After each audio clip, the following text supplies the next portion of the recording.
Hi and welcome to my channel. I'm replacing the rear brake pads on 2015 S550 W222. The first thing to do is to put the rear brakes using the dashboard to the assembly position. And you do that by turning the key to position 1 and pressing the call button followed by the OK button within a second. And then within 5 seconds of that, you'll get the workshop menu, and then scroll down to brake pad replacement menu. And then it will say move to fitting position, and you press OK. And once you do that, you'll see the red brake light flashing, and you'll hear the sound of it as it does the activation. And once you see the park light coming on, sorry, not the brake light, the park light flashing, and then at that point you can take the key out and kind of leave it away by a few meters from I mean, don't carry the key in your pockets, just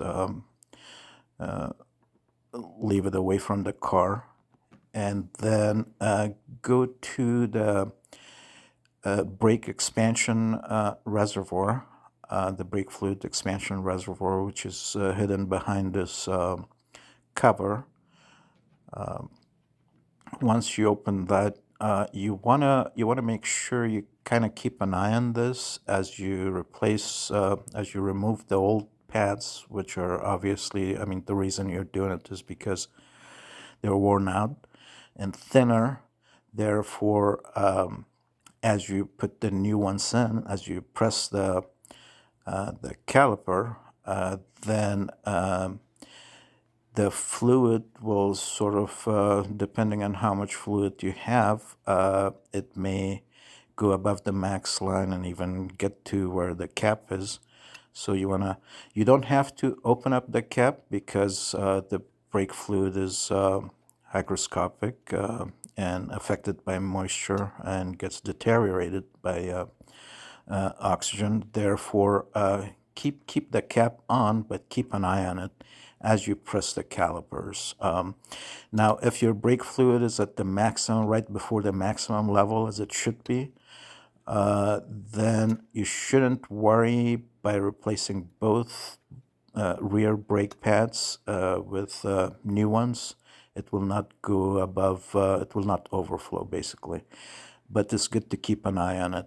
Now, if you do feel that it might overflow, then you want to put some shop towels around it so that it doesn't discolor anything around it. However, you could also siphon with a turkey baster some of it out. So I want to show you the level of detail that you'll not see in other videos on YouTube. You can do this one wheel at a time or one axle at a time. I'm showing it to you doing it one tire at a time. So you want to place the jack under the jack stand mount point for whichever. This is the driver's rear wheel. I'm starting with that. And so you want to put the jack there on the jack stand's mount point. You want to loosen the bolts beforehand, just in case they're too tight. If you have an impact kind of powerful one, you don't have to do that. But and then you want to once the car is on the jack lifted up, then you can remove the tire and place the jack stand under right here for this car. Put a jack stand there just to be safe, and you don't want to remove the jack either.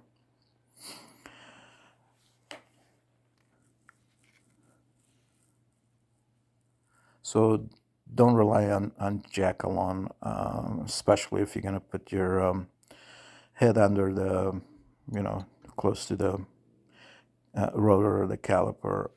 You don't want the cart to fall on you.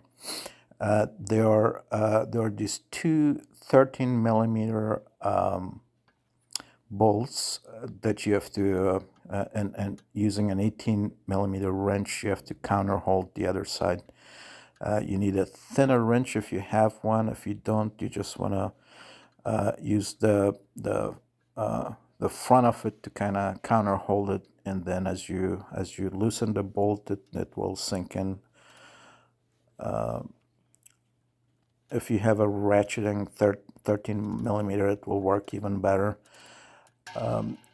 That brake line, the brake fluid line, is in the way, so it's kind of hard to use sockets here unless you remove that, and you don't want to because that will just create more work.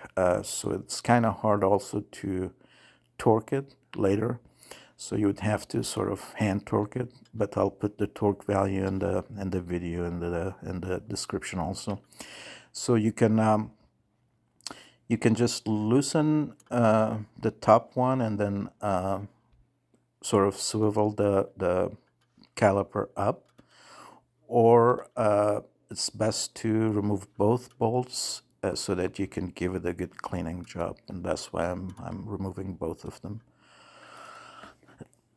So that black plastic housing you see right to the right of the 13 millimeter wrench, that is the electronic motor for the emergency brake or electronic brake, and that's what we disabled, or using the dashboard, we sort of by doing what I did, it kind of pushes it inwards,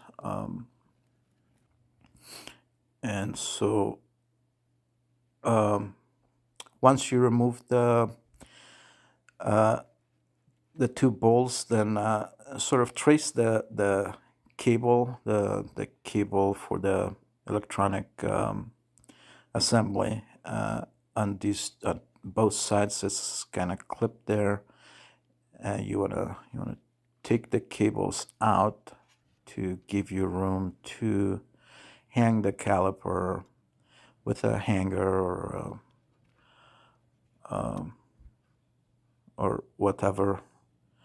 This is what I found to work best, just against the control arm. Hang the caliper to the side.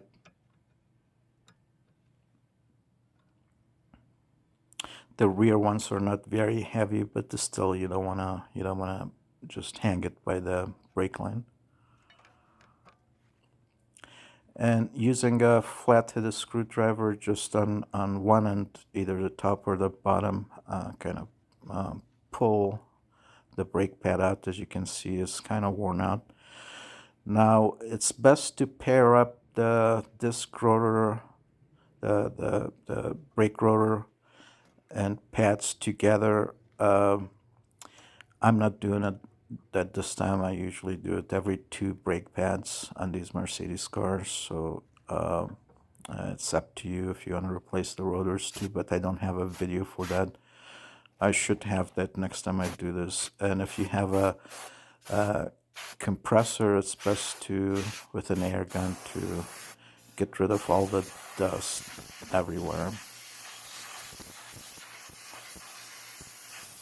You'll also need, besides jack and jack stands and a metric wrench set, shop towel, slide, piece of cardboard, just normal stuff. And the pad, the set of pads that I purchased, I'll have the part number in the description. It's from a German company. It comes with new 13 millimeter bolts as well as all the hardware. So this guide pin, it's crucial that, of course you'll clean it, that you use some caliper grease and grease it well. But what's crucial is that you don't want to put any caliper grease on the end of it, on the top of it, because if you do that, then your brakes will not wear evenly. That's a mistake that a lot of people make if you watch YouTube videos. You don't want to leave any grease caliper on the end of it.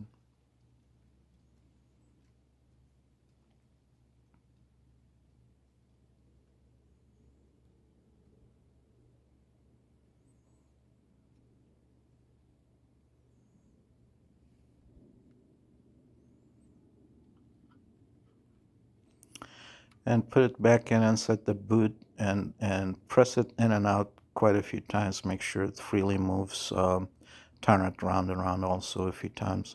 And then make sure that the boot covers it completely so that no dust gets in. And then repeat the process with the lower guide pin. Now, the passenger caliper has the brake wear sensor, so I'll just show you that part of it in just a little bit. But the procedure is exactly the same for the right side as you see here, except for the changing of the brake wear sensor.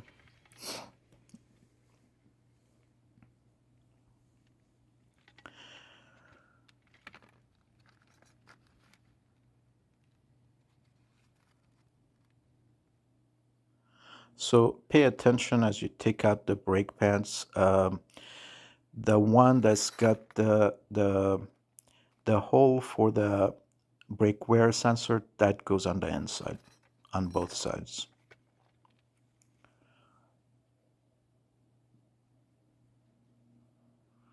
So this is the new hardware. You can, if you want, grease the hardware too, just at the touch points where it touches the pad, or you don't have to. But definitely it's best. I looked at the Mercedes-Benz workshop manual. It doesn't say anything about greasing the pads, but I've always done that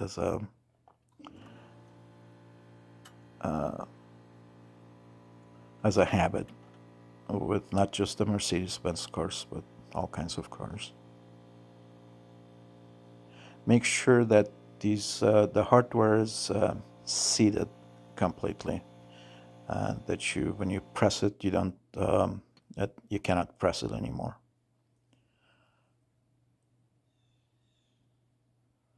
So all I do is grease just these two protrusions at the two sides of the brake pads.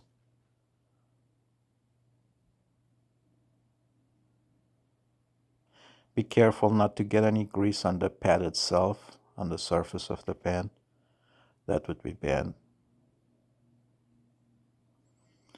And then you wanna, on the left side here, you kind of wanna press it in on either the bottom or the top side while pushing the side of it forward. It has to, you'll know what I'm talking about when you do it, because you cannot just straight insert it. You would have to sort of tilt it on the left side for this rear driver one. Tilt it on the left side as you press the bottom or the top end.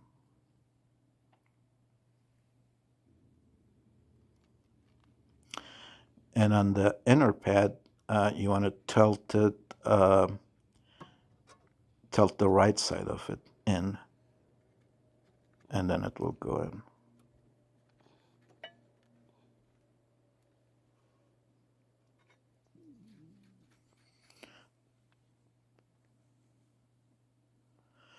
And use a copious amount of brake parts cleaner to clean the piston itself, and then using a rug, get rid of any debris around the rubber,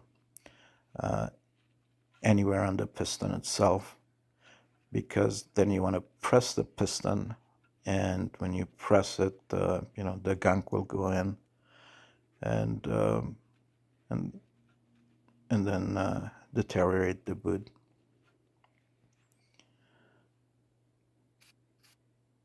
So the reason the piston is out because the old brake pads had worn out, so it had come out this much, and this has to be pressed all the way in for it to fit around the new pads. So I have this tool. I'm going to put that in the description too.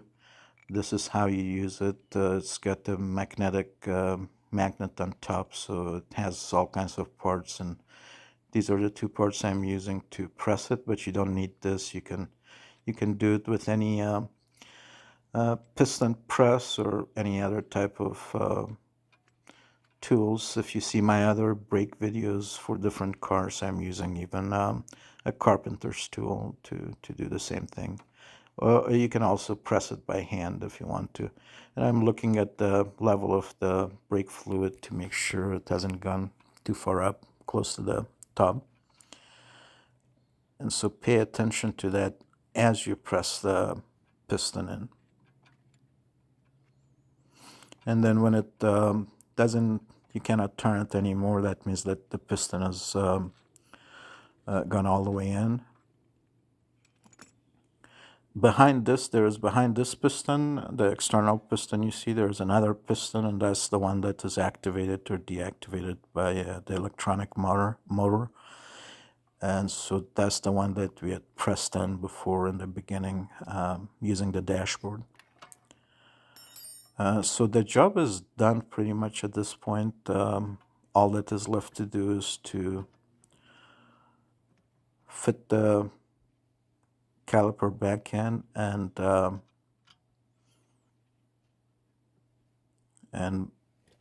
bolt it up.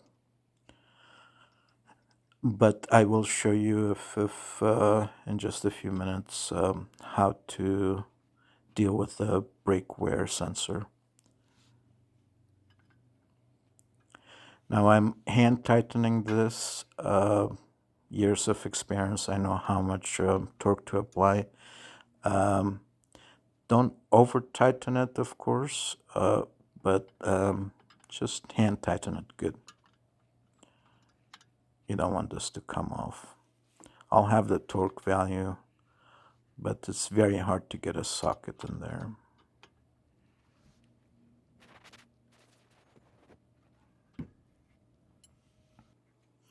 If you have what they're called crow sockets, then you can do that using a torque wrench, but I didn't take time to do that.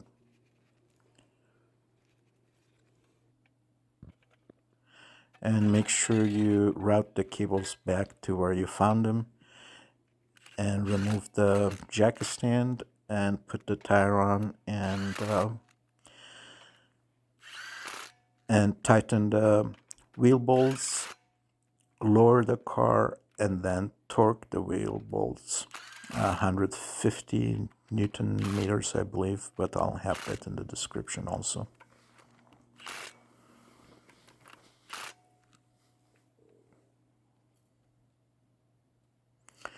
Go in a star pattern at this initial stage and later also as you torque them.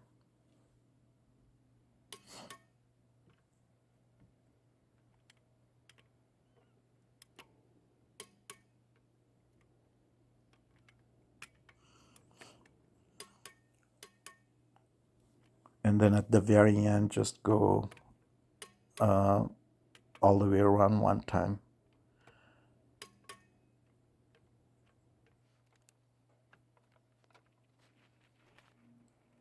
So this is the right side, and so the brake wear sensor is connected to the caliper with this one inverse torque bolt. You have to remove that and disconnect the electric connector from the sensor itself. And when you put the caliper back together, you want to make sure you route the brake sensor out through that opening so that you can connect it again. And use a hook again to to hang the caliper, and also you can undo the cabling so that it's easier to hang it, to give yourself room. And so I'm replacing this pad right before it gets to the point where the brake sensor touches the rotor and sends a signal to the dash telling you that you need to visit the workshop and replace your brake pads. As you can see here, it was getting very close, within a millimeter of the sensor. And so I'm using the same sensor. They're not very expensive, $3-4, but so I'm showing you in detail how to remove it, and then use the same sensor on the new pad.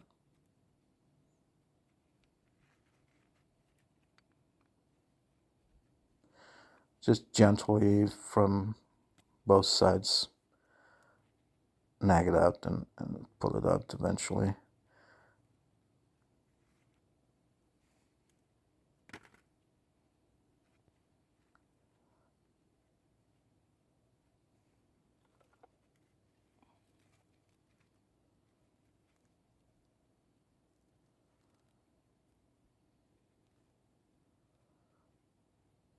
As you may see, the surface of the rotor is not all even. I'm okay with that with the rear rotors. It's more important for the front ones to make sure that it's well surfaced. So here's how you put it in, and that's pretty much the only difference between the two sides. After you've mounted the tire and torqued it, you can go inside, and as you open the door, you'll see the red part flashing, and then you can put the key in, turn it to position 1.